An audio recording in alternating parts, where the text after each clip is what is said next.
here comes the West Indies. And when you're facing the generals, nearly every ball is a funeral. And when we batting, brother, go and put your men on the boundary line. And if you give we a liquor, that is merely a hiccup. Look, you win the little battle, you lose the war. It's the same result every time. Everybody sing, here comes the West Indies. Here comes the West Indies. Them rude boys gonna get you by degrees. Here comes the West Indies. I tell you now, here comes the West Indies. Here comes the West Indies. Them bad boys gonna bring you to your knees. Here comes the West Indies. Special request to the Trinity posse. And what about the Guyana posse? And what about the Jamaica posse?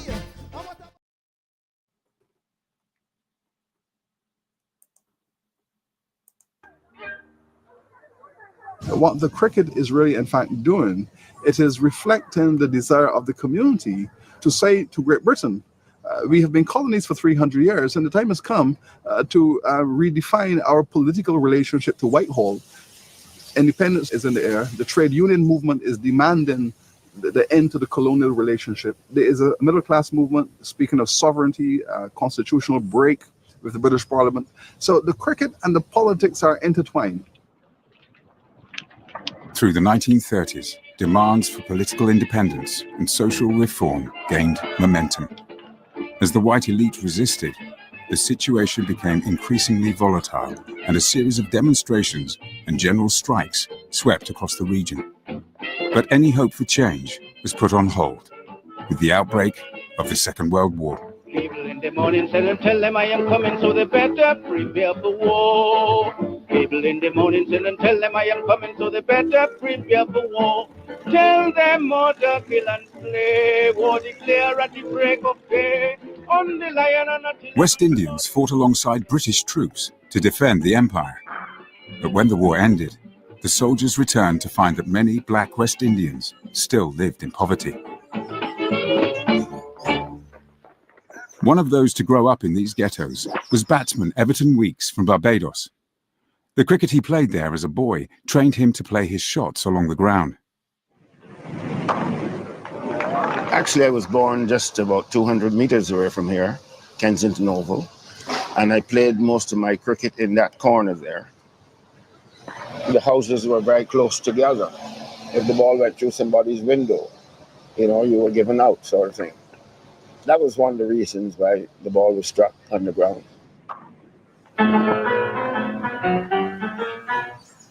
But as a poor boy from Bridgetown, Weekes had limited opportunity.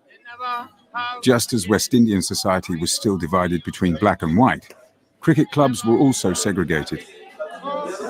Clubs like the Wanderers in Barbados would remain exclusively whites only until the late 1950s. It was not like South Africa. In fact, South Africa, I thought, would have been better, where you knew that you shouldn't walk on that side of the road. And here was a little more subtle. You weren't accepted in certain places. Frustrated by this apartheid system, middle-class blacks set up their own organizations like the Empire Club, which was established in 1914. But they refused to admit players without professional qualifications. Weekes, who had left school at 14, was left with the option of joining the British Army to play cricket. After making his name as a batsman for the Army, he was called into the West Indies team when Test matches resumed in 1948. That was one of the most delightful things that would have happened to me when I was asked to play for the West Indies. And later that year, on a tour to India, Weekes set a record for West Indian batsmen, scoring 5 consecutive centuries. Now rated as the #1 batsman in the world, Weekes was part of the West Indies team which prepared to tour England in 1950. London is the place for me. London, this lovely city. You can go to France or America, India, Asia or Australia, but you must come back to London City. This tour held special significance, as 2 years earlier the SS Windrush sailed from Jamaica, bringing a first contingent of West Indians to Britain. Its arrival began an era of mass migration of West Indians looking for a new life in the mother country. But this the place I wanted to know. London, that's the place for me. And West Indies cricket was also entering a new era. Although still led by a white captain, this team contained a new generation of black cricketers who would go on to dominate Caribbean cricket for the next decade. Weeks, along with fellow batsmen from Barbados Clyde Walcott and Frank Worrell, would become known as the 3 Ws. And they make you feel like a millionaire. So London. Those players were great players to watch. They were, all had their own style. They were different. Clyde Walcott played on the back foot, very strong on the back foot, very good hooker. Frank Worrell was stroke the ball, very stylish. And for the first time, this team also represented the diverse cultures in the West Indies. Leg spinner Sonny Ramadan from Trinidad was the first cricketer of East Indian descent to play for the team. His presence was a breakthrough for the Indian communities in the Caribbean. They had been brought to the West Indies by Britain to work as indentured labor when slavery was abolished. They had made significant achievements financially, economically, professionally, educationally, and so on. But to have a great West Indian player, that was the hope, the aspiration of every group in the West Indies. But in the first test of the series, the West Indies were thoroughly outplayed by England, who condemned them to a crushing defeat. Cricket, lovely cricket, at last where I saw it. Cricket, lovely cricket. 1-0 down, the West Indies arrived for the second test at Lord's as definite underdogs. God had won the test. But Sonny Ramadan, bowling in tandem with off-spinner Alf Valentine, shocked England. They took 18 wickets between them, spinning the West Indies to their first victory on English soil. The bowling was super fine. Winning in England at Lord's in 1950, this had never been achieved, and I thought that was the highlight of my Test career. When the final wicket fell, jubilant West Indian fans followed calypso musicians Lord Kitchener and Lord Beginner onto the field for a victory parade. Their song became an anthem for West Indies cricket, and the press now labelled the players calypso cricketers. Jump without fear, so at Lord's was the scenery. It bound to go down in history. After all was said and done, for the rest of the series, the 3 Ws tormented the English bowlers. In the third test at Trent Bridge, Worrell and Weekes put on a record partnership of 283. They went on to win both this game and the final match to seal an historic 3-1 series victory. It came at a time when West Indians were immigrating to England, and when they got there, they were struggling. So the West Indies team triumphing in England at that time was a great boost to West Indians in England. But it also was a great boost to the West Indian movement towards self-determination in the West Indies. At that time, politically, West Indies were moving towards independence from Britain. In 1958, Britain agreed to grant federation status to the West Indies. The hope was that these disparate Caribbean territories could forge a political and economic union and eventually gain full independence as a single West Indian nation. It was surely the greatest day in the history of Trinidad. All Port of Spain turned out in the intense heat to cheer Princess Margaret as Her Royal Highness slowly drove to the Red House to inaugurate the first federal legislature of the West Indies. But while the road to self-government was now opening up, the cricket team carried on being led by a white captain. And it wasn't as if the West Indies had built on their epic victory in 1950. They had since suffered defeats to Australia and England, with only the 3 Ws continuing to prove their status as world-class players. In 1957 at Trent Bridge, Frank Worrell's 191 not out was hailed as one of the finest innings seen in England since the war, but they still lost the series 3-0. Worrell, though, had emerged as a natural leader, and Black West Indians now had a serious candidate for the captaincy. There was a self-confidence that not only could they govern themselves, but in the equally important matter of West Indies cricket, they should captain themselves. We've come into the 1950s with many people being very bitter, especially beyond the boundary, where this political revolution had taken place, but there was still unfinished business on the field of play. The authority of the white elite was being challenged at all levels of West Indian society.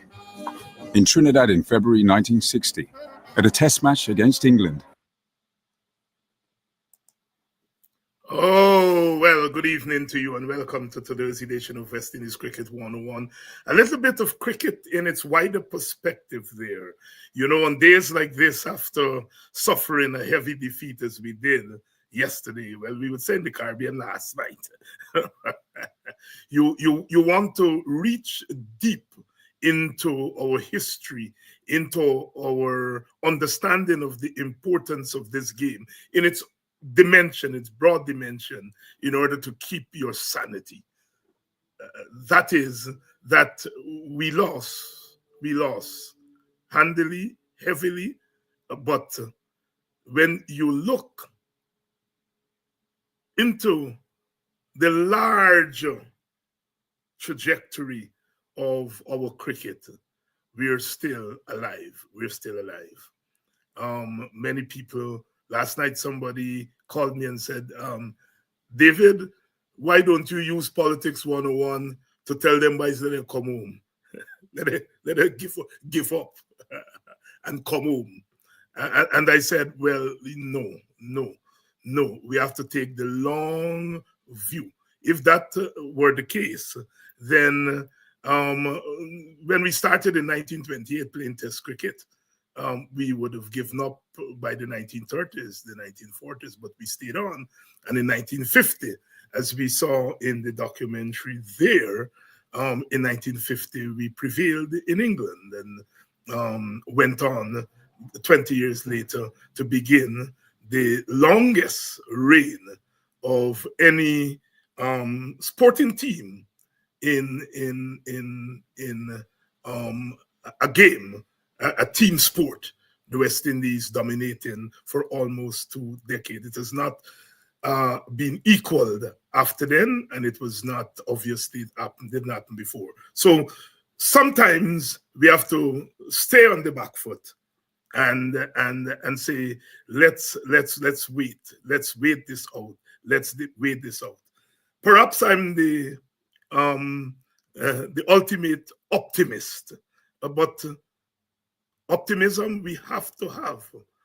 If you were on that slave plantation for as long as our foreparents were there, and then after the formal slavery ended, we had to wait another 150 years for quote unquote independence. If we had given up along the way, you would not have been here. I would not have been here. And so, yes, as we mourn the loss, another loss, we have to look at it in broader perspective, because our cricket is not just a game. It is tied up with our history, our politics, and everything about our being as a Caribbean people. It is no accident that CLR James's Beyond the Boundary, published first in 1963, has been hailed as the greatest cricket book ever written. Another plus for our Caribbean. Why? It is not because James brought any superior understanding of the game on the field of play, but he brought an understanding of the game beyond the field of play. And that is the contribution of Beyond the Boundary to cricket history. Good evening to you, wherever you're joining us from. It's a Sunday evening, and Sunday is always a cricket day in the Caribbean. You know, remember, our cricketers were amateurs. They work and then on weekend they play. So Saturday and Sunday were always days of cricket. Good evening to you wherever you are joining us from, and we are going to be talking. We are going to be talking about cricket as we look back on that moment, that 1950 moment. You know, we must ask ourselves, what is it about these small islands, small population, small acreage of lands? What is it about us that we could have done what we have done? Look at it from 1928 to now.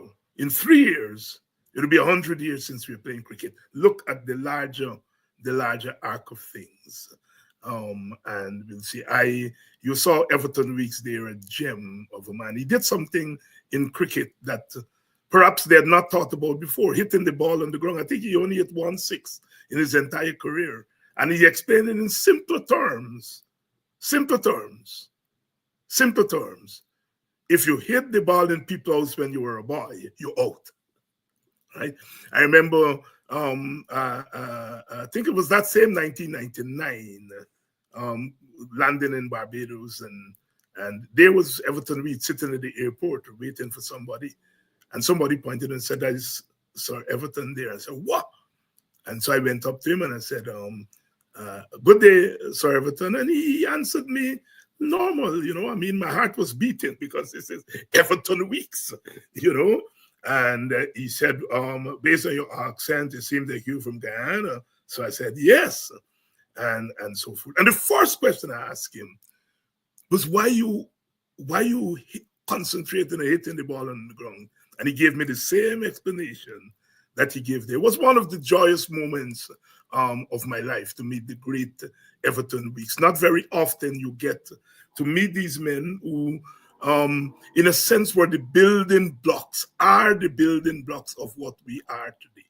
So let's look at this thing larger. I know we get beat up bad last night and so on. Last night, right? But yes, but we have to console ourselves because we can't give up this thing. Good evening to you and your gathering, and we are glad that you, in spite of the beating up, that we are still here to talk through and to make sense of what happened there. My friends are here with me. Of course, they are much more equipped than I am to talk about cricket. One of them played the game at the highest level, so, you know, I mean, you can't take that away. The other one is the son of one of our greats, and so on. And so he get to see the thing front seat. You know, a small band, when you go to the movie, you get pit, you get house, and you get balcony. Right?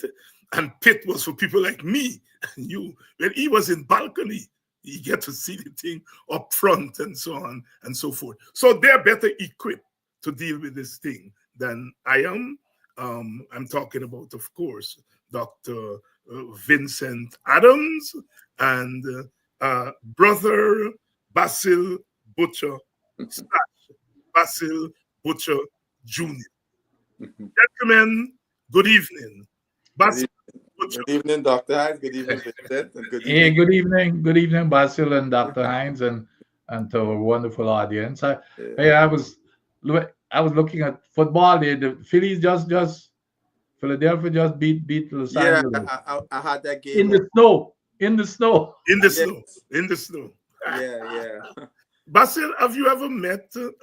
Did you ever meet Sir Everton Weeks? Several occasions. He is a man. He had such a wonderful sense of humor. Yes. My first time meeting him was in Connecticut. This was in the 80s. We used to play for Atlantis, and we went up there for a six-a-side competition. And he was the patron. And so I went up to him, introduced myself. He said, first thing he asked me, how are you behaving? Are you behaving right? Or I call your father, you know. And I was around there, and this was a Bajan man, because we got a lot of Bajans up there in Connecticut. And a Bajan man was in the similar age bracket as Sir Everton, came up and he signing autographs. And the man said, I out you. He didn't look up at all. He keeps signing the autograph. He said, what test match? The story, the discussion ended when he just said, what test match? You out me in, right? I told my father about that. He said, you know what? I got used up, because when you got some men who said they out you in school and so, what test match? He finished the discussion, right? And the other time, I'll give you another funny one. 1994, West Indies just beat England at Bordeaux. He was in Guyana. And I standing at the bar with he and the old boy. And he turned to the old boy, with the Bajan, and he said, Batch, this Richardson chap, there's do a lot of shite in the field, some of them fields he's selling, but God, like, you can't say nothing because they're winning.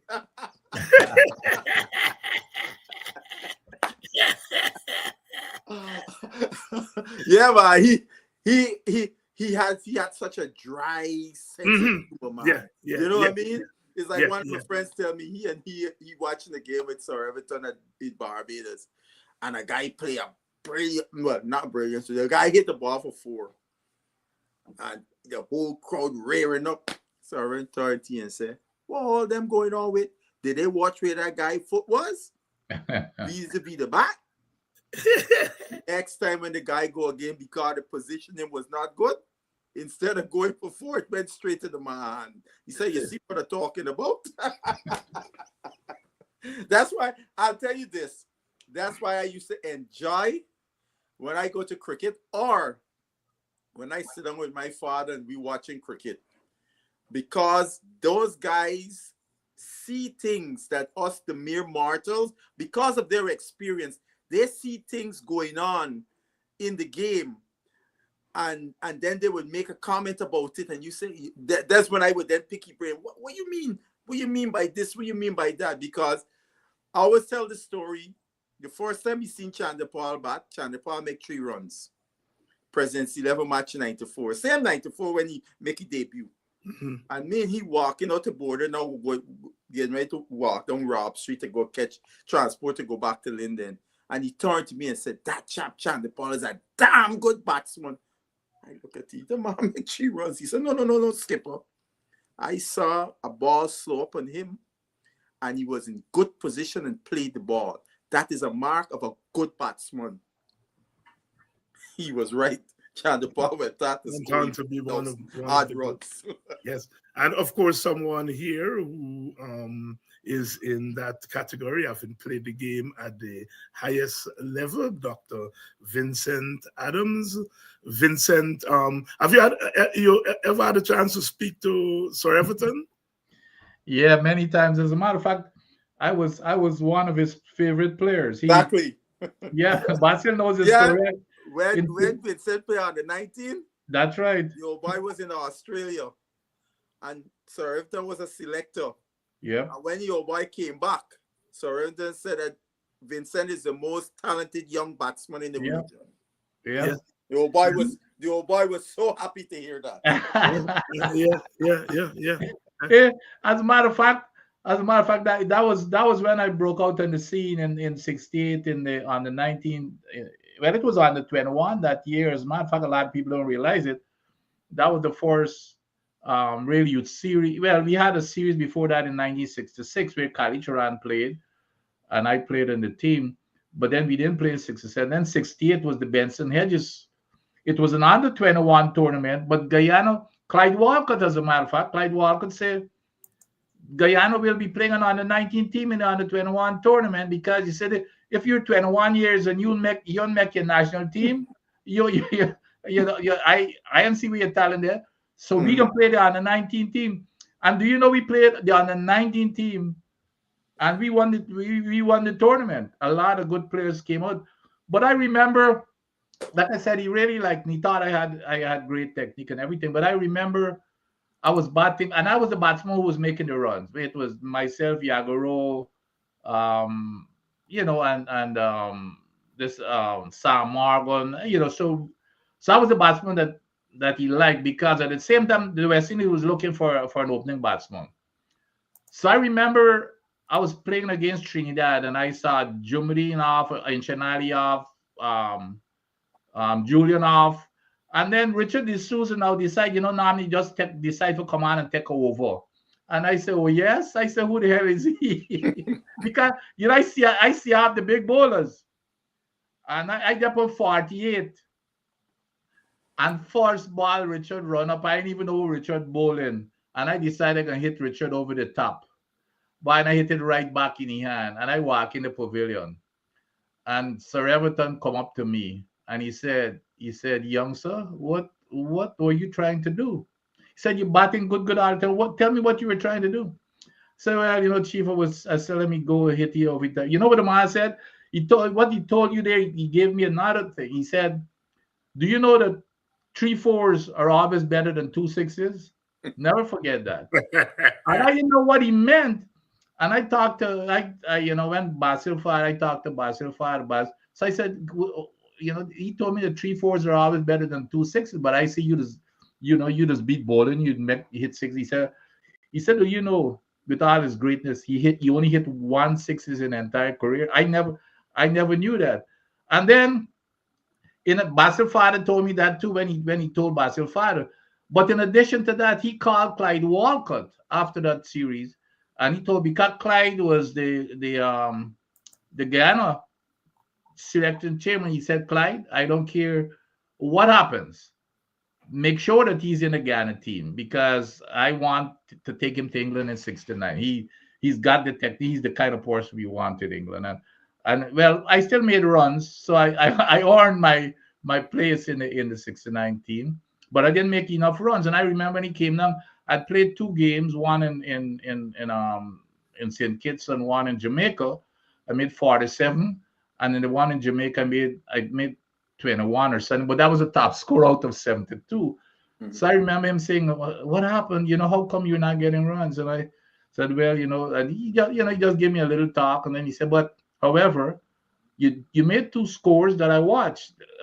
47. He said a lot of people, he said, when I select a team, it's not about your score, is how you made this, like for example, if you made a 47 out of 60 or something, or if you're the 8 batsman out. And he gave me that I never thought of that. Is not he said, no, it's not just the raw score. Mm-hmm. It's how you made it. And so he said, at least, when I saw you make 47, only one person, I think Leon Shorten made 70. I made 47 and nobody else made anything. And then in the game against Jamaica, which was a tough wicket, the cracks were open big, and a guy named Castle Folks was just carrying away everybody. And I top scored 21 or something, and I was like the 6th batsman to get out. And he said, no, I can see that you're there, is just going the next step. But I got to give you a joke on that same 21 that I made. So I got out.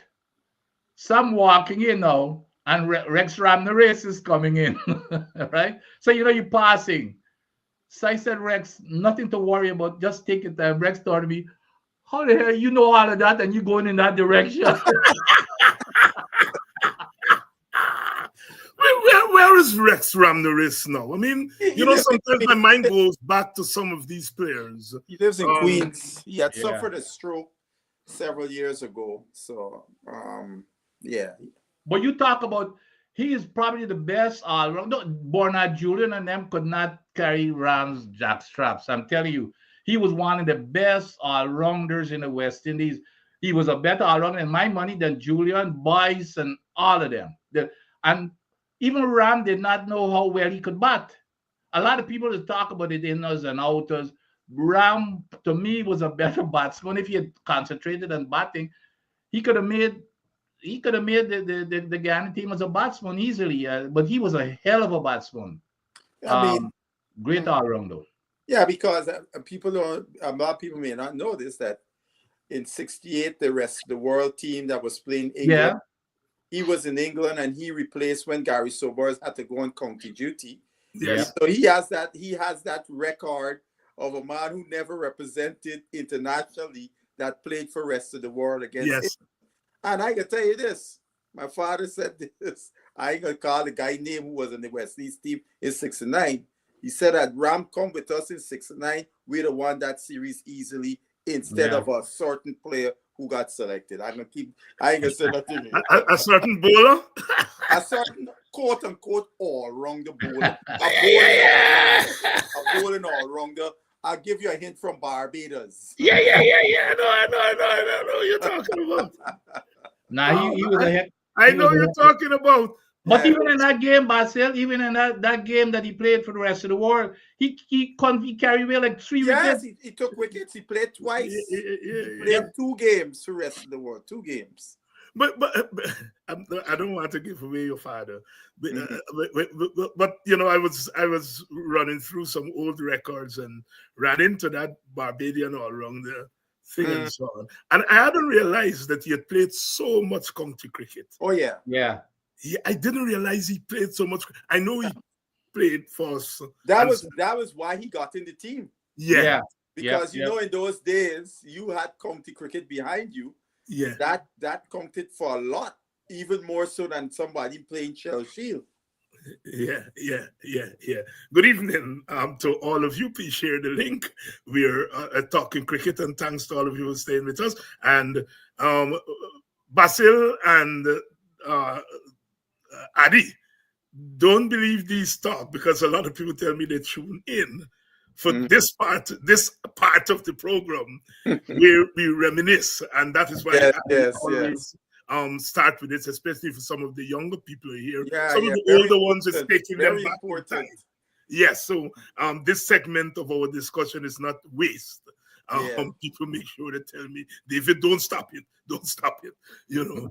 Dr. Hines, just on that point, whenever in New York we play, you know, the league cricket, when we go in the park, what do you think the discussion is? The crowd, what do you think the crowd is be? What do you think the subject of the discussion is primarily about past West Indies? Yeah. You know? And when you go in the park, Basil can tell you, is people don't really, you know, when you go there, you go for a lime, really. Exactly. And the crowd is be around the gaff. The crowd is be around the gaff, the old time gaff. I remember they got a guy from live in Canada, play for Martin, Victor Dyers. One summer he came up a weekend and he came in Marine Park. And you know, all them guys English, all of them was in there, everybody, and cricket argument. Man said, boy, we don't get nothing like this in Canada. I said, this is every weekend in Brooklyn. Yeah. Good evening to you and welcome to Politics 101. Dr. Adams, last week you said casually that we are in for a couple of 3-day test matches. And you were quickly corrected by Mr. Butcher. Mr. Basil. You corrected with maybe 2.5 days. We don't have to spin a coin tonight to figure out who made it. But clearly, some insight had to have gone in to that assessment, and that you all were spot on. So let's start with the broad overview, and then we're going to work our way into some of the specifics, because I think we lost that game 130-something runs or 50-something runs or something like that. Mm-hmm. But I think it's a closer test match. Yes. All right. Than meets the naked eye. But anyhow, like I said, I am not the expert. The most I did, I played for Buxton in 1987. I made the team. I was a front foot player. Once the ball is up there, I lash in whether my eye open or not. And I was the highest scorer that year. We won. I think it was a third division cricket competition in the East Coast at Ball Isle. Ball Isle at that time he was working with the Guyana Cricket Board. He had organized it and so on. But I migrated the year after, so that record still stands. Let me start with you, Doc. The broad overview of the game. Well, you hear all kinds of complaints. Well, the wicket was fixed and everything else. I mean, put that aside because the home team always have the advantage. When you go to Australia, it's a more bouncy wicket.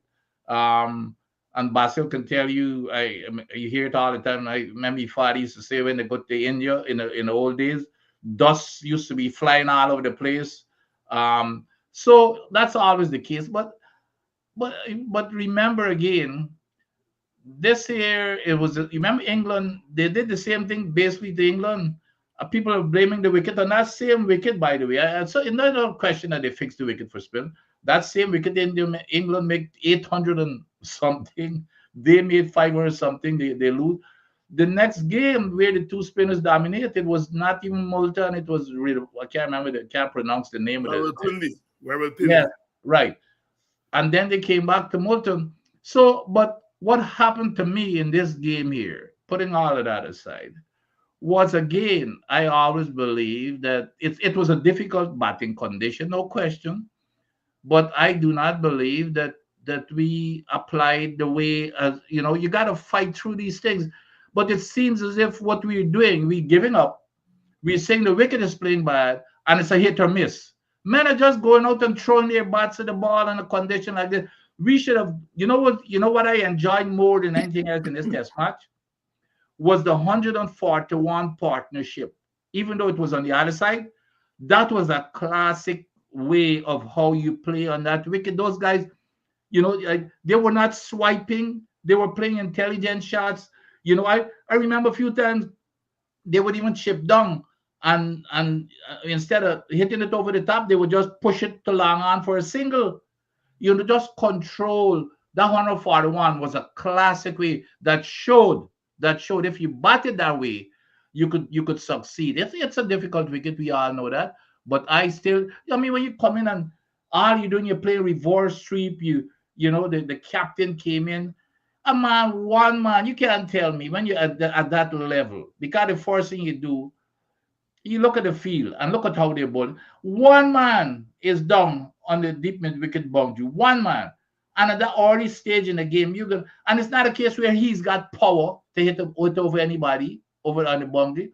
And he get in there and he hit it. The man didn't even have to move. He just stood there and took the catch. And everybody is coming. The first shot they play is a reverse sweep and all kinds of stuff.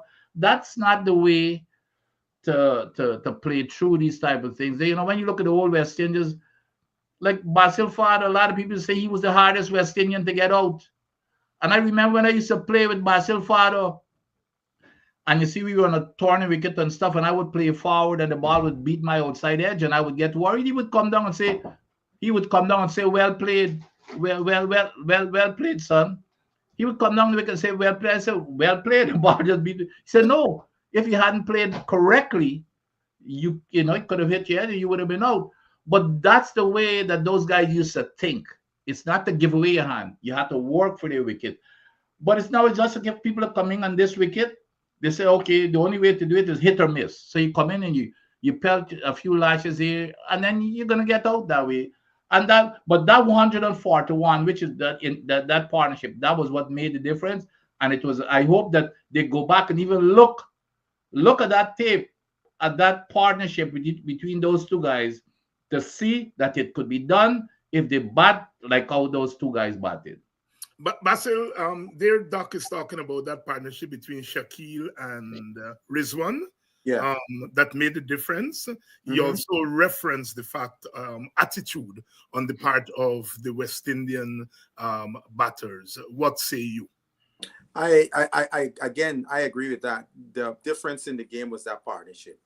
And why I said this game would finish short, because none of the two batting lineups are that stout.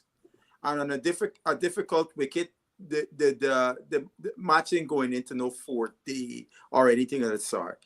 Again, I expect the next game to go along similar lines, finishing within 3 days too, right?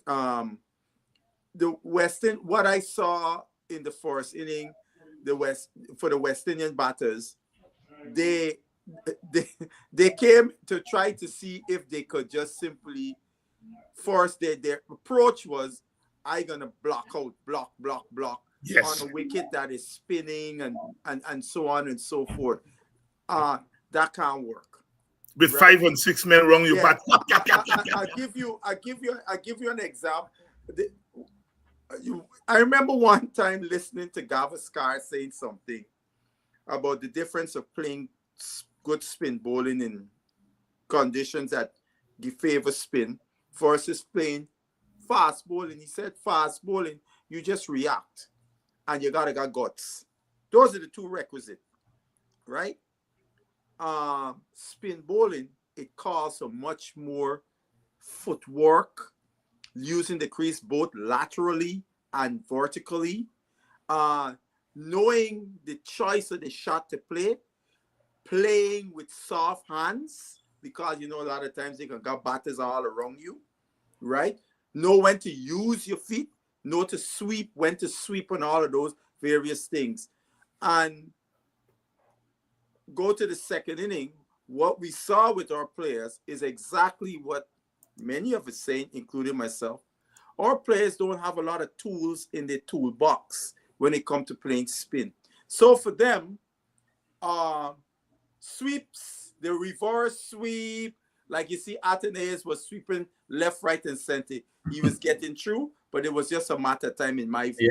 Yeah. You didn't see guys who had defenses that they were confident in the defenses. So for them, see ball, hit ball.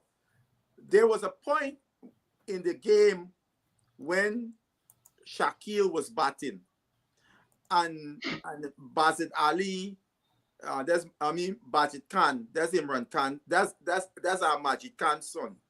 Yes. Yes. He was talking about how Masood, the Captain Shah Masood, got out with a nothing shot down the leg side, versus when Shaquille was playing a similar ball, how Shaquille opened up and rolled with the ball, right? So he was always in control, even the ball turning, and how the other one locked off. Those are things our batters don't have those skills. Now, if you think go back in pass, that's how Vincent could talk about Obai and others. Then guys grew up on Boosie wickets. You had to bat like that on a Boosie wicket, not to ride with the ball because the ball spitting and turning and doing all kinds of things. So you develop those skills. Those guys don't develop those skills playing cricket because, first of all, most of them grow up playing more white ball cricket than red ball cricket, right? And the pitches now these days in club cricket elsewhere don't challenge batters. You know, I sure Vincent can tell you, but club match you go and you get catch on a sticky dog and body. There's where you know whether you could bat or you could are you running to a club team that got some high quality bowlers, guys might play for the country and pushing to play for the country, and you to this weekend you gotta stand up and come and bat. This is not gonna be an easy thing, and especially if it's a pitch that giving some help to the bowlers. Those experience our players don't have. So the minute they get into these situations like what we saw there, they don't have a lot of options for them to fall back on to do what they're doing, you know? Yeah, and that was the other thing, you know, going back in the old days again. Basil is right. I even forgot about that part. In the old days, you had covered wickets. Nope. But you had to just, even in Case Cup, yes, be glad for if you're on the field side, you're glad for a little rainfall. But when you're a batsman, you got to recalibrate your mind. You cannot drive off the front foot. Mm-hmm. You got the ball is stopping. But those are the kinds of things that and I'm going to tell you something, guys. If the two players, and you remember that team that went to Bangladesh, the two players that showed how you played on that type of wicket, of course, the Bangladesh wicket wasn't as bad as this, was Mears and Bonner. They played back very late because even I would say, why are they playing so late? It's just if they were walking back right to their stop. It didn't matter if the ball dropped in the crease. And I was always worried they were going to get out. Of course, Mays make a double, Banner make 100. But they were playing, the two of them were playing, the way that maybe they could have survived this and do a little bit better. But again, I think it's just the application at all times to the condition that it doesn't matter. You can't go there and just decide, well, okay, this didn't work like Basil say, so I can just hit or miss, play anything and hope that you get away with it. That's not gonna last for long. Graves is a good example of that. He first ball, he get a nice slug sweep, hit for 4. And how did he get out? Trying to play the same. That shot was not on for that ball, right? I would say this: young Imlak showed. Well, I'm coming to him. But go ahead. Some decent defense and was trusting in his defense. And look, young Imlak get a good one. All he could do, just tip cap and say, well bowled. He could do nothing with that. He did everything that he could humanly do, and if that ball deviate, it touch all. When that ball deviate, where he was over. Oh Lord, please don't touch the edge. No, he batted well, but still he batted. I thought he, and then you see the difference when Sinclair comes in right after him. He has no trust in his defense. He just pushing hands far away from his body. All right, I'm following the ball wide. You're just going and bat up and catch. You could see that in Sinclair's case, it was a matter of time before he's gonna get out because there was no trust in his defense. But I was watching Imlak and I said, Imlak looked like he could stay here for a little bit here, you know what I mean? But then he get a beauty. Yeah. And on that pitch, you would get those things. And then look, next one, Dr. Hines and Vincent, is look, my man made a nice adjustment, Louis, to negate the ball off spinner. I've never seen that before, but still, that was a great thing. But then the spinner made his adjustments. There you go. Had no answer. There you go. Had no answer when the guy made, because Louis supposed to think this is. I mean, I don't know how these guys thinking. You're supposed to think, this is Test cricket. It's not backyard cricket. So when you make your adjustment, the bowler's gonna make. So you gotta already work in your mind. Right. How I gonna come to it? And you could see that he did not think far enough to do that, because now when the guy started bowling straight at the start, he was like jabbing the ball. Yep. And I said to myself when I saw that, I said, oh shoot, this guy ain't got plan B. This one going in soon.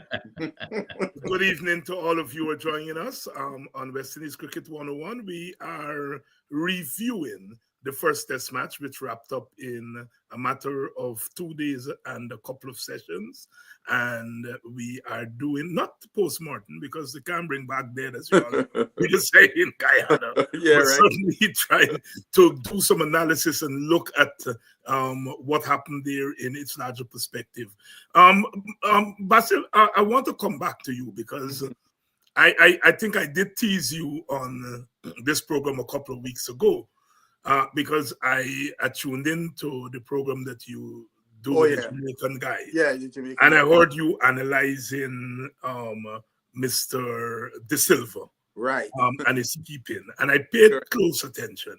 Right. Because it's an area that I realized that I take wicket keepers as they come. Mm-hmm. And while, I'm sure like me would pay attention to a batsman's technique or a bowler's technique, I realized I didn't pay attention. I've never paid attention to a wicketkeeper's technique until I heard you on that program. Right. And I have to say that for the second time tonight to say you were right. Right? When I look at Imlak, I saw a complete difference in wicket-keeping technique. I never used wicket-keeping and technique in the same way. Right. But a complete difference. Oh, yeah. And before you come in, Basil, because you obviously as a coach, you have more insight into this than I do. But I heard Ian Bishop when Imlak, he kept the ball I think, run away, flick off his gloves quick, Mm-hmm. you know, and get the ball back. He was running from behind the wicket and so on. And I said, Mm-hmm. wait a minute. This is what you call qualitative difference as a social scientist. Yes, Right?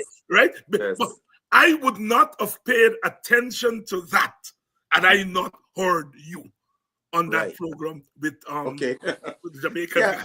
Yes. Look, but go ahead. The floor is yours. Look, and if you remember me and that guy that was debating, he just looking at dismissals. And I said, look, dismissals is the smallest part, because dismissals is very subjective, because the wicket keeper is dependent on the bowler to create things. So one guy could be playing with a guy in conditions and in certain series, and I look at Derek Murray. Derek Murray is an 18-year-old with me. My father, them is 63, and set the record for the most dismissal. Is Derek Murray the greatest wicketkeeper? Wesley? He's one of the better ones, but nobody would put Derek Murray as one of the best wicketkeepers. But he had that record. But the thing with Imlach, as I said, one of the things I said to folks, and I must tell you, Imlach has improved his wicketkeeping from the last time I saw him, because we did not get to see Imlach in the last first class because he's kind of finger injury, so he did not wicket keep. So it's obvious Imlach has put in a lot of work on his wicket keeping. But one thing I said right away when I would discuss with Imlach and De Silva was, one, he's a way better athlete, way more athleticism. Two, his footwork is way superior. So he can get to balls that De Silva may have problems getting to balls, right? And his glove work is better. There is a consistent, and this is what I saw now. It wasn't as consistent in the past, but what he's obviously worked, his glove work is way more consistent. His hands are always more in the best position to catch the ball. People may not look at that because, oh, yeah. But you know why that's important? Because when the catch actually comes, and your hand's not in the right position, next thing you know, the ball bounces out the gloves or you don't catch the ball. Why? Is because you are not consistently in getting your hands in a good position to receive the ball. You know, so he was the only thing I saw, and this is, you know, because I always a player should always looking to improve. I watched him when he was standing back. He had a tendency to come up a little too early, right? Because there were several times he came up and then he had to go back down. When you're standing back, you could get away with doing that. But when you're standing up to the wicket, if you come up too early, you ain't got time to get back down. That's where guys just drop catches at the wicket. And thank God he didn't do that. But I saw him, and that's something I would like to see him be more still, wait until the ball bowl, and then start moving. Right, because you don't want to have to going down after you come up. Yeah. People always talk about that's like a cardinal sin in wicket keeping, and that's something I like to see. There's another thing he was doing also. When he was close, he would put his gloves facing down to start, and then he would turn. I don't want to see all that movement because again, you out there for the longest. Every time you do that and turning over, is energy you're using that you don't need to be using. Keep your hands in the position that you're going to get ready and then think. You know, he may get away with it because he's a guy from everybody I talk to that tell me about him. He is a guy, his conditioning is supreme. When they run the yo-yo test, he is like at 60. The best next one is in the 50s. He is consistently always there. He's a guy that in terms of that, he's always is conditioned. So he may not think about it that, you know, I got my hands down and then I turn it over. But you want to keep your energy as efficient and don't use excess energy at all when you're moving. And especially wicket keeping, where you're going to be spending in this test match. Fortunate for him, he had to spend 2 days behind the stumps because he gonna run into a game where West Indies gonna be in the field for 2 days and them kind of thing. And when you're doing that over 2 days, you know, your forearms will get tired when they shouldn't be tired. And that could be the moment when a catch come and because of tiredness, you couldn't get your hands up in time to take the catch. So those are a couple little things I would like to see him improve. But overall, in him to the silver, as we said the old time, it was cheese to chalk. Doc? Yeah, I looked at the guy, very, very impressive. And I agree with everything Basil said. But here, again, I learned my cricket from who I think is the most knowledgeable person that I've had to play with who on this was Basil Butcher again. And it's something that I played with him at Case Cup and everything. So and even at practice. And the one thing that Basil always make sure his wicketkeeper stay down, and I'm not gonna use his flowery language. but so wicketkeeping is, to me, is the hardest part of the game, or any other position, because remember, in a wicketkeeper, you are in the game mentally and physically every single delivery, and not only that, Dr. Hines, you try in a stupid position all day long, and you're thinking that is why I never believe. And when I was captain, my wicketkeepers would never open batting, never, because you might be out there all day and then you got to go and think. So wicketkeeping to fast bowling is as long as you got it fundamentally, it's easy, because even I used to wicketkeep sometimes, and to fast bowling, it's easy. That's why Derek Murray became successful, by the way, with Harlan Griffith days. You know, that's how he became successful. Even Finlay to some extent.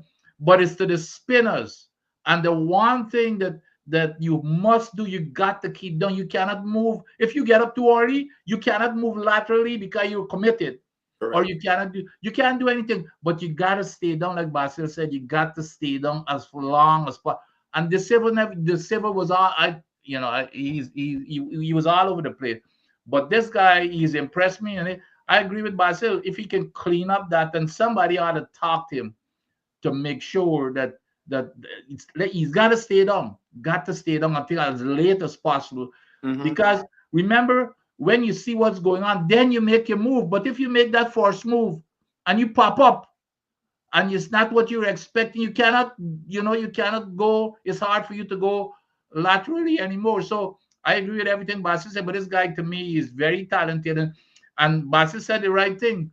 If he is fit, and that, look at the great ones that I play with, like Res Murray. I don't think I had anybody as fit and flexible as Res Murray. The same thing with Paidano. Paidano was fit as a fiddle, and those guys are agile.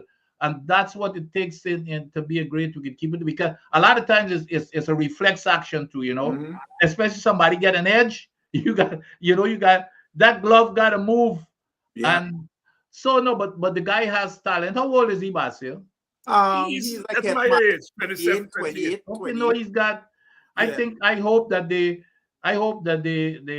do not play musical chairs with him, and this guy, because to me, he's a far better wicketkeeper, and I think he's a better batsman too than the Silver. So I hope that they give him a run. Yes. I hope that they give him a run. I hope he gets a good run.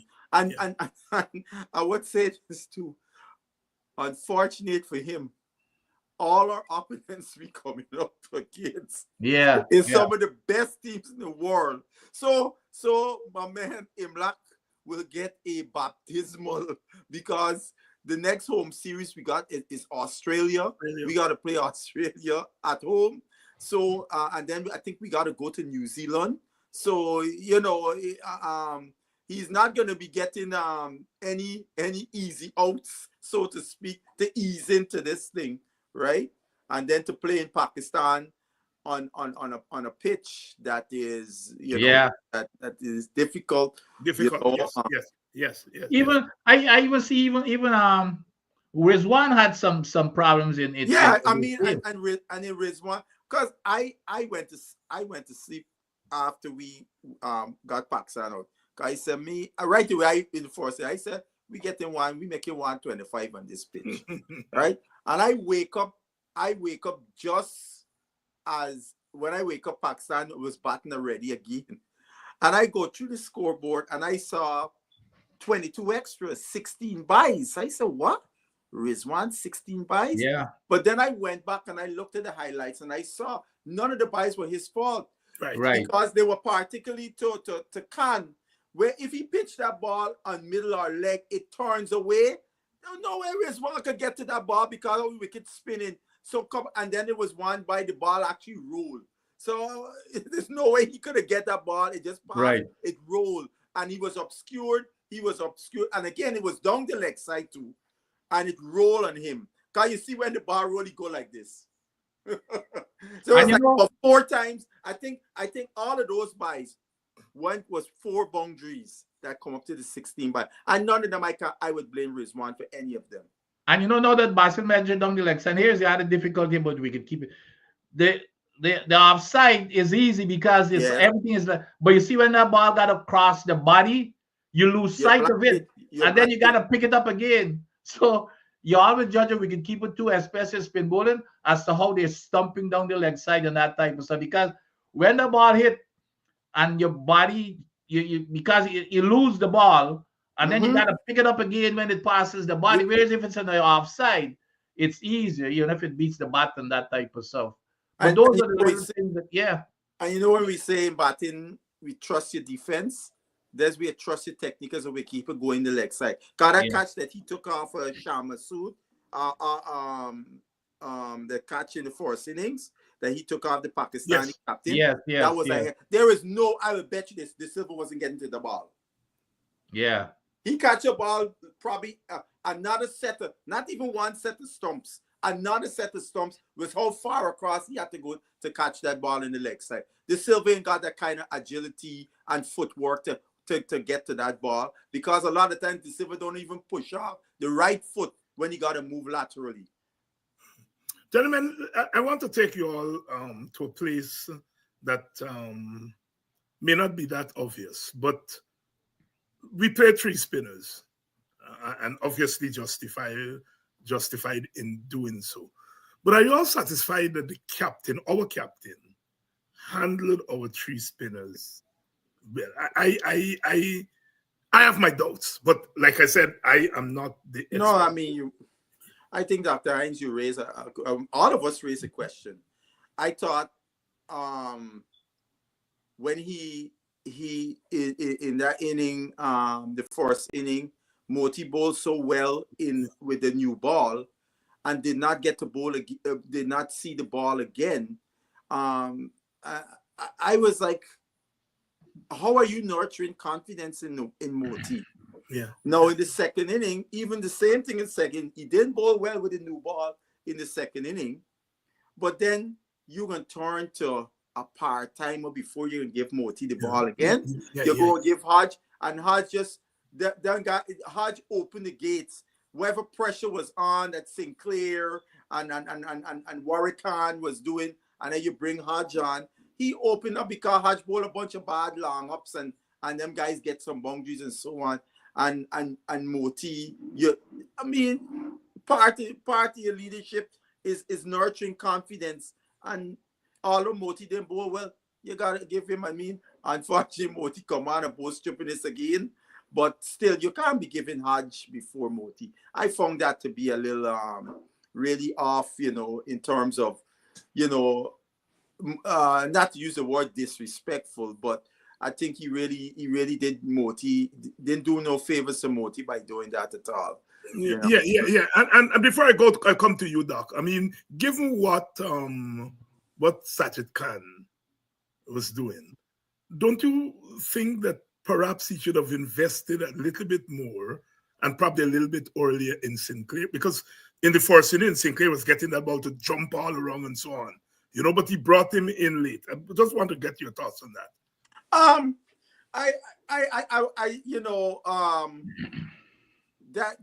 That is, I think that's neither here nor there, because I think when Sinclair came on, he was most effective initially against the left-handers. Right. Not the right-handers. He was more effective against the left-handers.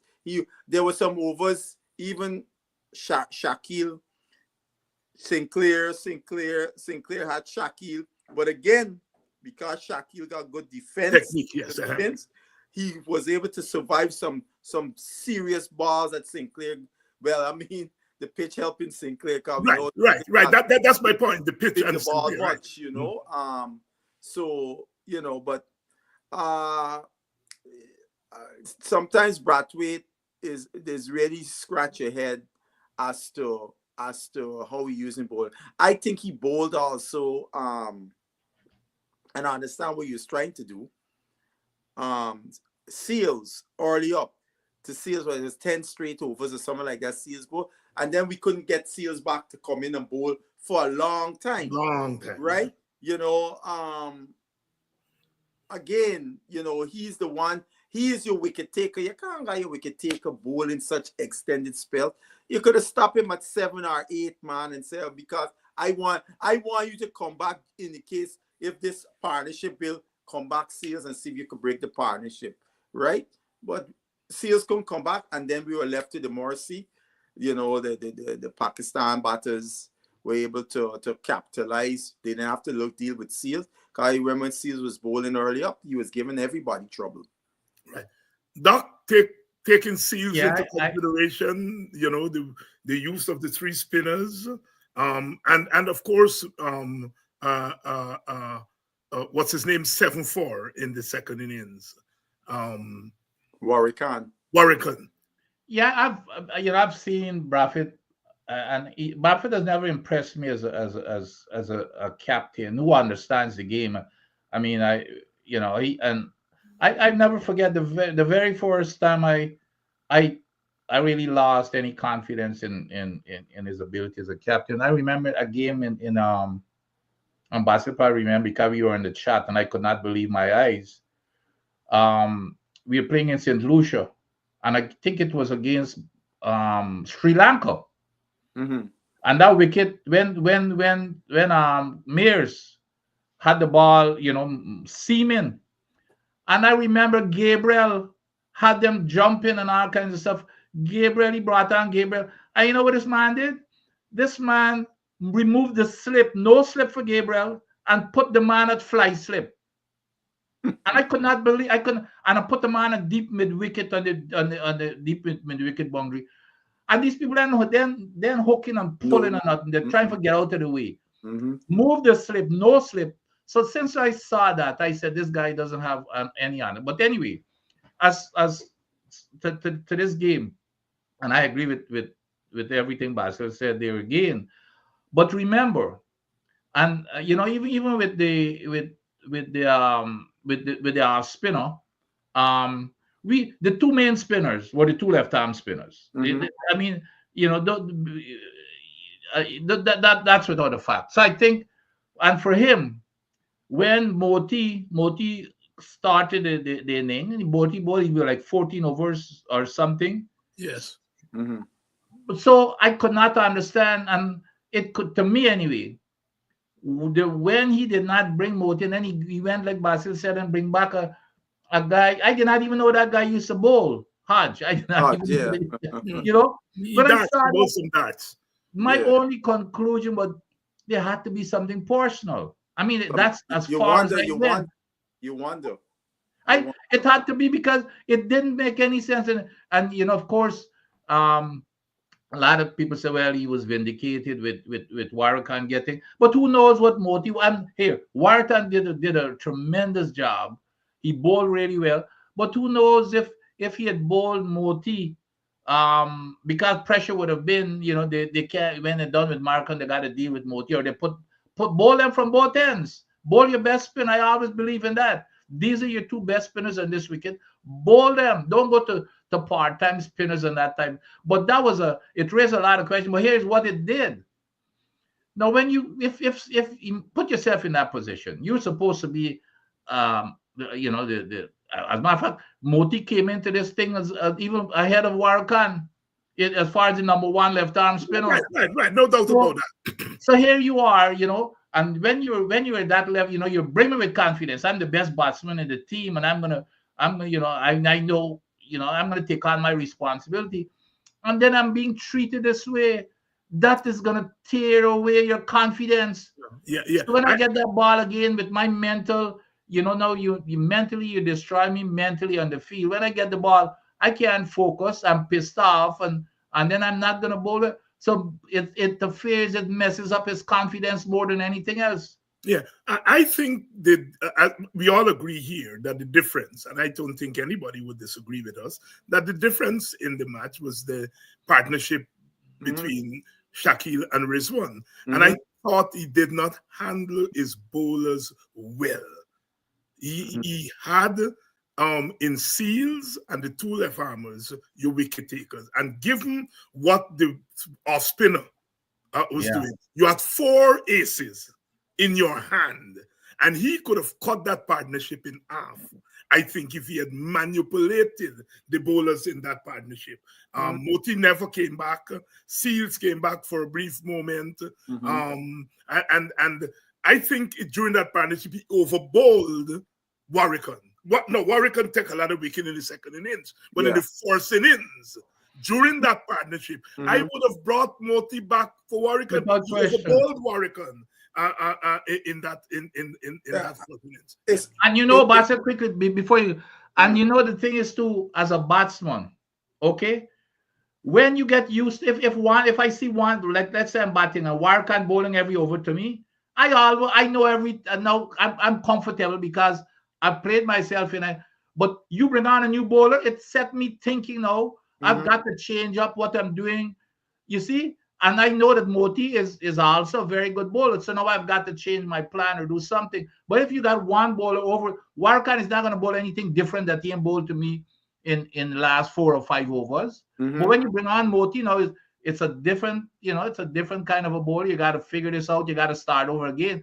So those are the kind of psychological things that mental things that a captain got to be thinking of. But I'm telling you, it just said to me, it was so beyond the pale that I'm wondering if there's not something there in the camp or personal, because that didn't make any sense to me. But Basil coming, I have a different theory in the sense that he knows Warrican. They play for Barbados together. He's more familiar with Warrican.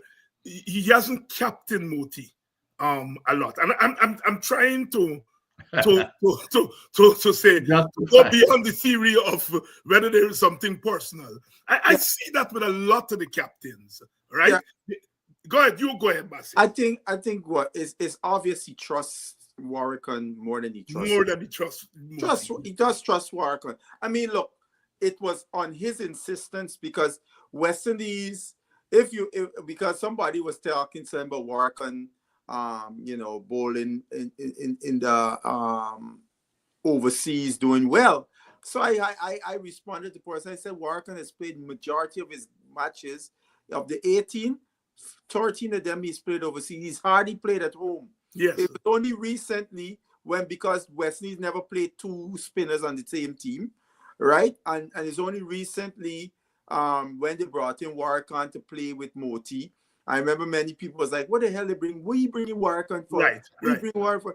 And what was interesting, Warrican ended up bowling better than Moti in the series that was at home when the two of them played together. And is obviously trust him more. And Moti, I don't know Moti in terms of how he mentally is as a player, how strong he is mentally. People would know him, probably would be able to say more. But I always say confidence is something that you have to nurture. You always want to nurture confidence, and you don't do things. You don't make tactical moves that easily from the outside could be looking at and say, wait a minute, something going on with you and this player. Why you're not giving the player the ball so much, you don't trust the player. But and this test match again, you saw it there. Yeah. Unfortunately, Moti, and I would say this is the thing, Moti has not bowled well in Test cricket. Over the last year, since he took those in Zimbabwe, he hasn't bowled well. He has been very up and down, bowling a lot of short balls. I remember you watch games and you see batters playing Moti off the back foot a lot of times in a test match. And then, like for example, when he came back and he bowled the 1 over, the over was not a good over. He bowled one good ball that pitched up and gripped and turned and missed the edge. You know, the commentator was talking about that was a beautiful ball. But that was the only good ball in the over. This is test cricket. You can't bowl one good ball in the over. You got to bowl in all the balls or most of them. Yeah, but you know, and I agree with that. But my point is, the man was played as the top spinner. If you want the ball, don't play him. But obviously the captain don't think he was the top spinner. No, well, I think so. You play the man, but it looked bad when you're playing the top spinner and in the team or even the number 2 spinner. But then you bring in on a part-time, a guy hodging them in front. It looked bad. That was a head scratcher. Play him. That's the issue. Now, play him, and if he bowls badly, then he doesn't bowl. But don't. I mean, that's why it looks. And let me tell you guys something. Don't underestimate those. I've played, and I've. When you go off the field at nights, I have seen where personal things come into Yeah, I mean, look at for example, Jack Leach for England, the kind of backing that Stokes gave Jack Leach. Yes. That Jack Leach turned in to become somewhat an effective bowler for Stokes because he backed Jack Leach to the hill. That's the kind of backing our players in West Indies cricket need because they come to the highest level lacking a lot of things. Yes. And it's important to give them that backing to the hilt so that they understand they ain't got to be looking over the shoulder.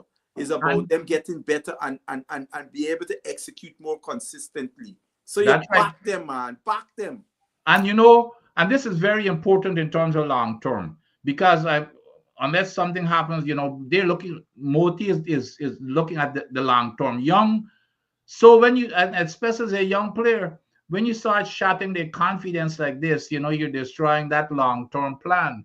But let's, in terms of the positive though, Warrican was very impressive, and you know what impressed me more than anything else?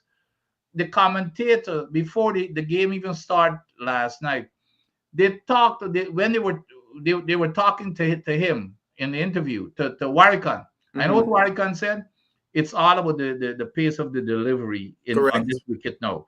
He said what you got to do is slow it. You're gonna slow it up some more, and that's exactly what he did. The very first ball, slow delivery, and the guy hit through the line, and he get caught because it was a slow delivery that he just floated up, and they didn't come on to the bat, and he hit it to short mid wicket and got out. That tells me a lot about he's a thinking type of a bowler. He just doesn't run up and throw it out.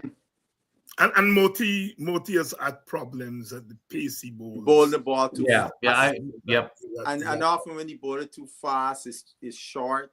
I mean, look at the guy on Norman Ali. He bowls some fast and thing, and he don't give away much to you to hit. He's right on you all the time, bowling accurately, and that's what you want. And those Pakistani spinners did something that our spinners did not do consistently. They kept the ball wicket on the wicket. Oh yeah. They got a lot of LBWs came into play. And on a pitch like this, we're turning like that and so on. You always got to keep the stumps in play. Well, before we get off, Doc, let me tell you, who impressed me also that I think we ought to have high hopes for him is Seals. Oh yeah, beyond. He bowled superbly. He bowled really well. Seals has come on. Yep. As a fast bowler since his stint in England. Since then, because remember he was coming off. Yes. The injury to surgery to his knee, and in England, he has really become much more self-aware of his bowling, and understands where he has to, because it just shows you on the pitch that is supposed to be the spinner's part. The most effective bowler for us in the first innings by a wide margin was Seals. And the thing about it, West Indian fast bowlers have done well in subcontinent conditions. So the no, Dr. Hines, I don't know if you know this, but on Mason's show, not this past week, the week before, the president and the director of cricket was on. And Mason asked about why is Alzari Joseph in Dubai instead of being in Pakistan? And he's a centrally contracted West Indies player. And we got international cricket. And the director of cricket gave Andrew an answer about Pakistan. It's going to be all more about spin. We don't need the pace and so on and so forth. So, you know, he gets a chance to go and earn and so on. And Andrew's response to him, he admonished him. He said, that's a weak answer. Absolutely weak. Right? Now, you tell me, if Alzari and Seals was up, you know, I kept thinking, if they wondering if the director of cricket, as he was watching, maybe if we had Alzari on the other end, bowling at high 140s on that pitch, maybe he could have caused some even damage along with Seals, right? Because you go historically, Andy Roberts got 30 wickets in India. And then he went to Pakistan in the 2 test match, he got 12, right? And I went down the list of guys. When we went there in 81, Croft led in the 3 test matches with 17, followed by Sylvester Clark with 14, Malcolm Marsh with 13. And that was Pakistan pitches that were more placid than what you got, more placid than the ones that the spin. Because just like get the ball gripping with the spin, it can do something when the pace ball hit the seam. It's the same seam story. So you know, and this pitch got some bunks. They were very uncomfortable against Seals. They were very uncomfortable. Throw them at first and second and very, very uncomfortable. The length he was bowling was very challenging. Yeah, I remember talking to your friend Basil, Sir Andy Roberts, in Antigua. I ran into him. There, he used to be the pitch, look after the pitch. Yes. And he told me, he said they don't have spin bowler and fast bowler with pitches. If you are a good fast bowler and they prepare a pitch to spin, if you're a good fast bowler, you are able to do well on any pitch. And I've always borne that in mind. And of course, our fast bowlers in their heyday used to go to India and those places and things. Before we go, I'm gonna say 2 things. I'm gonna leave it to you all to take it. I always felt before this match started that Louis and Carty were walking wickets, right? And I was shocked when Django. In fact, all the reports were saying that Django was in the team. Was playing, And then all of a sudden, when I turn up on the first day, there is Carty. I love Carty. You know, I mean, he obviously he got some heart in him and so on. Louis, I don't know. But I felt that those 2 wickets were walking wickets before a ball was bowled.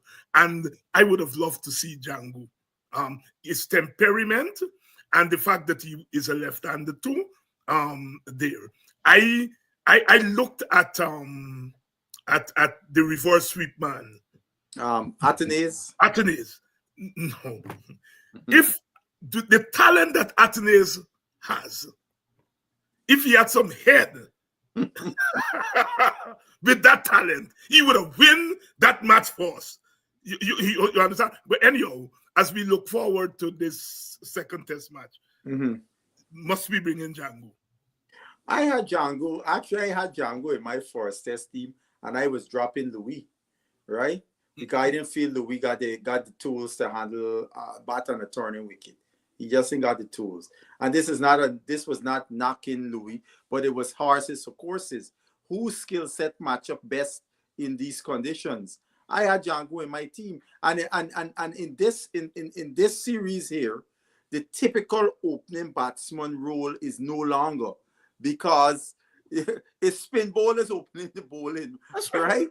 And so therefore, it's more who got the skill set to play spin bowling is the ones you would have up there. It's not a typical opening batsman where the seamers got the ball seaming and nipping around and bouncing around, and you as an opener, you got to know how to leave. Because they're not no leaving business with the spinners. Them leaving thing out the window.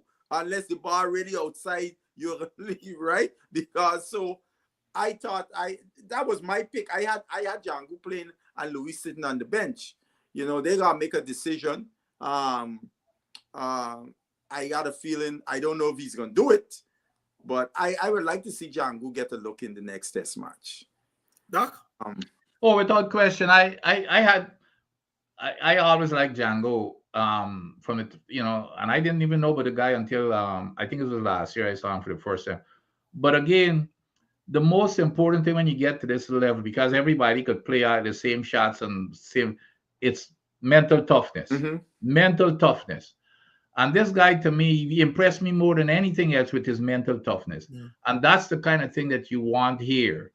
And so I was like Basil. I did not pick Louis, you know, to play in front of this guy, because Louis, you know, Louis is a stayer. You know, he did okay in Australia, etc. But he's not the kind of batsman that you could say, well, okay, he's, you know, but like Basil said, it's not a case where you want your classic opening batsman. Right. You know, that's out of the window. So I can't see how he will not be playing in the second test. I really cannot, because that's the kind of portion you need, at least a stabilizer.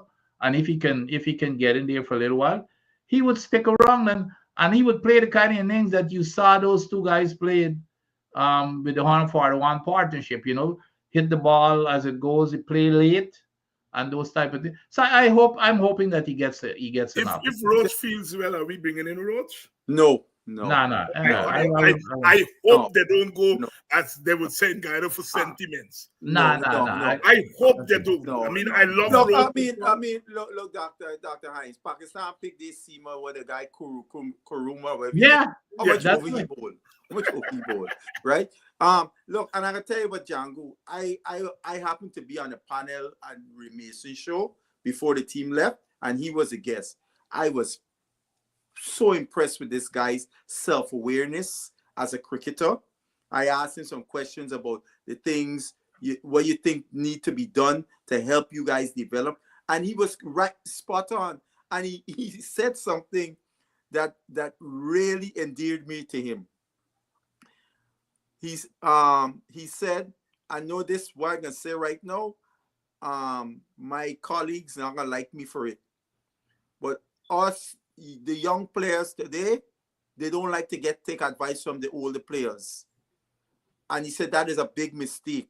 He said when he got into the Trinidad team, Ramdin was a captain, and he being a wicketkeeper batsman like Ramdin, he said he would soak up everything Ramdin. He under Ramdin tail, asking he this and that. He said that is so important, right? I mean, the part that really is the self-awareness, because as Vincent will tell you, the more you know your game, that bodes well for you when you can go out there. Because if you don't know your game, you ain't gonna know what's your strengths and your weaknesses and what to do and apply and so on. So the more you know that, the better for you. And that's something that guy knows a lot of his game, because he said when he came and he started playing first class at 19, 20, he said he wasn't ready for that. He wasn't ready. And then he went back to where he pointed out in club that we're not getting prepared like maybe in the past when you played in the club, you played club cricket and you developed certain things. He said that did not help him in his trajectory. Club cricket did not help him in that way at all. And you know, I it might not have been the same interview, but I saw an interview with him, and but he expressed the same kind of sentiments. Yeah, and the thing that came out, commentator. That's the one you're talking it's about. The guy's hunger. The guy's hunger. I saw that one. And his humbleness. And the family support too. You know, him talking about his family. His head is right there where it belongs. And with the most important thing, it's not arrogant, and you know, and his head is right there. And I believe that's why I said he's mentally ready. I was very impressed Very impressed. Very Dr. impressed. Vincent Adams, Basil Butcher Jr., thank you all so much for coming through this week. And next week, hopefully, our conversation would have a different flavor to it. When does the next test start? When I think it starts on Wednesday or Thursday.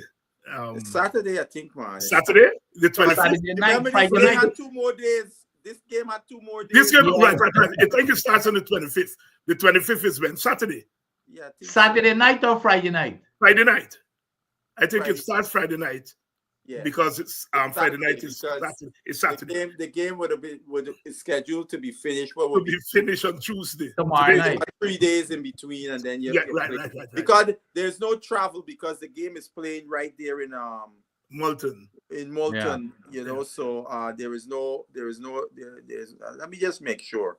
You make sure for you before we part here. Pakistan might be a little bit worried now that Warrican is doing the same damage that he is. But you see, I think for Pakistan, because most of those guys would have never seen Warrican before. Right. Yeah. Right. The next game is to see which team adjusts best. I don't have the confidence, because in terms of our guys, I don't think they got the tools in the kits, the toolbox to do that. But I think some of the Pakistani players, because they play a lot of spin, and now they see this guy, they get a better idea as to what he does well and so on. So they gotta understand how to play Warrican, you know, because you remember Warrican was defeating them with a straight ball. Ball, yes. They had no answer to it. Yeah. We'll see. You know, I had hopes for Hodge, because he's a guy that plays deep in his crease, right? And I had hopes for him, but yeah, there's so much about. He looked like Louis. He get bowlung like Louis. How Louis get bowlung in the first inning through the gate. I was asked. You can't open up to Khan. You always looking to play Khan straight back there or on the other side of the wicket, on the onside of the wicket. You can't open up to that guy. The ball turning big. No, that is crazy. Here, in all of my years play and looking at cricket, I never saw anything what Louis did there. I said, wait a minute, this is a maestro thing. I said, I never seen this before. and then the bowler started bowling it full right on the button. Yes. And he had no answer, because now he was like kerfuffled, as we would say. Well, what gonna do now? What gonna do here now? And then what you gonna do? Charge them like you get a message. Yeah. Basil, Vincent, see you all next week, my brothers. All right. Thank you. Yes. And to your audience, again, another Sunday, another analysis of what happened on the field. We keep on keeping on because we must. Big week coming up. Tomorrow is Dr. Martin Luther King's Day, for those of us who pay attention in that direction.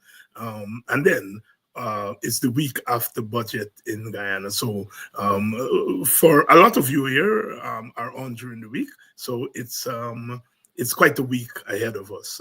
But we come back next week for another edition of West Indies Cricket 101 with Dr. Vincent Adams and Basil Butcher Jr. Here's hoping, as I said, that next week we'll have a little different flavor as we come on. Good night. See you all tomorrow.